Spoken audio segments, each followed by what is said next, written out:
राधे राधे महाराज जी। महाराज जी, मन में बार बार वासना या विकार आता है, उससे मुक्ति कैसे मिलेगी? जब तक भगवान का चिंतन नहीं होता तब तक मन मलिन होता है, और मलिन मन में वासना होती है। और जब भगवान का चिंतन होता है तो उपासना होती है। उपासना से ही वासना का नाश किया जा सकता है। यदि हमारे जीवन में उपासना नहीं है तो वासना ही वासना है। अगर हम वासनाओं में उतरते हैं तो और खतरा है, उसकी कभी पूर्ति नहीं होती। जितने वासनाओं को कंट्रोल में नहीं कर पाए वो सब जेल में भरे हुए हैं या नरक जाते हैं, दुर्गति को प्राप्त होते हैं। वासनाओं का कंट्रोल करना ही मनुष्य जीवन को उन्नति में पहुंचाना है।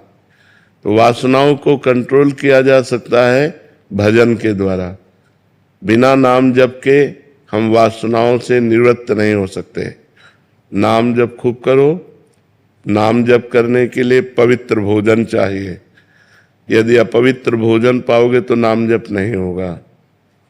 मांस बनने वाले होटलों में भोजन पाओगे, गंदे तरीके से बने हुए पदार्थों को पाओगे तो तुम्हारा स्वास्थ्य ठीक नहीं रहेगा, तुम्हारा चिंतन ठीक नहीं रहेगा। जिसका स्वास्थ्य ठीक है, जिसका चिंतन ठीक है, वो अपने विचारों को भी ठीक कर लेगा, और जिसके विचार ठीक हैं उसका चरित्र ठीक है। जिसका चरित्र ठीक है वही मनुष्य है और वही उन्नति को प्राप्त होता है। आध्यात्मिक उन्नति उन्नति है, लौकिक उन्नति उन्नति नहीं है। लौकिक में आप कुछ भी बन जाइए, मरोगे तो तुम वो पद थोड़ी ले जाओगे, बैंक बैलेंस थोड़ी ले जाओगे। यहाँ का कोई समुदाय तुम्हारे साथ जाएगा। जीवन में लाखों का मेला जुड़ा, हंसा जब जब उड़ा तो अकेला उड़ा, कोई साथी नहीं है। तुम्हारे आचरण, तुम्हारा पाप पुण्य, तुम्हारा भजन, यही तुम्हारे साथ जाएगा। इसलिए उपासना करो, नाम जप करो, मोबाइल से गंदी बातें मत देखो, अच्छे आचरण करो तो अच्छे आदमी बन जाओगे, भगवान की कृपा हो जाएगी। अजय जी, गुजरात। राधा वल्लभ श्री हरिवंश। राधे राधे महाराज जी। महाराज जी, क्या आनंद की अनुभूति ही ईश्वरानुभूति है? जैसी भावना करोगे। भगवान आनंद स्वरूप है, भगवान रूपवान भी है, भगवान अरूप भी है, आत्मस्वरूप भी है। जाकी रही भावना जैसी, प्रभु मूरति देखी तिन तैसी। हम जिस भावना से आराधना करते हैं वैसे ही हमें परब्रह्म परमात्मा का अनुभव होता है। साकार निराकार आनंद अनुभूति, साक्षात दर्शन, जैसी हम भावना करते हैं वैसे ही हमें भगवान का अनुभव होता है। वैसे भावना सिद्ध तभी होती है जब गुरु परंपरा से जुड़ा जाता है, और गुरु परंपरा से भावना होती तभी वो सिद्ध होती है जाके। सौरभ जी। महाराज जी, क्या ज्ञान होने पर ये सृष्टि नहीं रहती? सृष्टि रहती है, आकर्षण नहीं रहता। सृष्टि तो यथावत रहती है, सृष्टि कभी बदली नहीं। भगवान के अवतार लेने पर भी सृष्टि नहीं बदली। ऐसे ही जड़ चैतन्य, पापी पुण्यात्मा, अच्छा बुरा सब ऐसे ही रहा है, लेकिन हमारी दृष्टि बदल जाती है। सृष्टि ऐसी ही रहती है, हमारी दृष्टि बदल जाती है। न स्त्री न पुरुष न जड़ न चैतन्य, सिय राम में सब जग जानी, करो प्रणाम जो जुग पानी। वो जब भगवत साक्षात्कार हो जाता है, ज्ञान हो जाता है, तो सर्वम खलमिदम ब्रह्म ने नानास्ति किंचन। सब जगह उसे ब्रह्म दिखाई देता है, ब्रह्म के सिवा कुछ नहीं। अभी हमें स्त्री दिखाई देती, पुरुष दिखाई देता है, जड़ दिखाई देता है, चैतन्य दिखाई देता है, उसे दृष्टि बदल जाती है।